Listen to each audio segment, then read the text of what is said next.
Hi guys, magandang araw po sa inyo lahat. Meron din tayong gustong sagutin dito sa comment na 'to.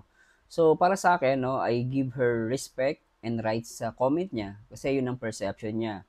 Pero sana man lang nakikiusap din po ako kung sa tingin ninyo mali yung ginagawa ni Joy, pero let's give her also respect, 'no, kung ano yung desisyon niya sa buhay. Kasi katawan niya 'yan, alam niya yung tama at mali. Sabi nga nila, her body, her rule. So, katawan niya 'yan, siya ang mananagot doon at siya ang may karapatan. And at the first place, yung pananamit ni Joy na nakatupis po siya, hindi naman po niya ginawa yun sa inappropriate na lugar eh. Ginawa niya yun kasi kailangan niya maligo. At the same time, yung sinasabi mo na nakapipiligiran siya ng lalaki, yung mga lalaki na kasama niya, sila Kalinga Prab, talagang totally wala naman po mali siya. Para sa akin, kayo lang po nagbibigay ng mali siya dun sa mga tao na yon, sa mga nakapaligid kay Joy.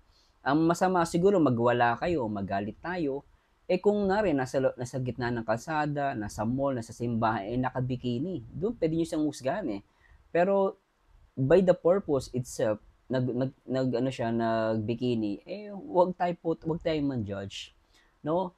At talagang ako masasabi ko talagang malayo pang usapin no tungkol sa moralidad sa Pilipinas.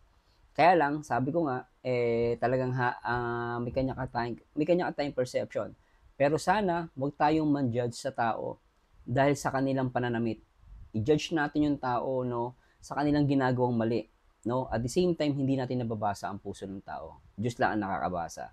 Kaya para sa akin, lahat tayo may karapatan. Kung sa tingin nyo, gusto nyo mag-t-shirt lang, kayo yon. Kung gusto ni Joy mag-suot ng two-piece, siya yon. At bigyan natin ng karapatan yon at respeto. Ilang masasabi ko.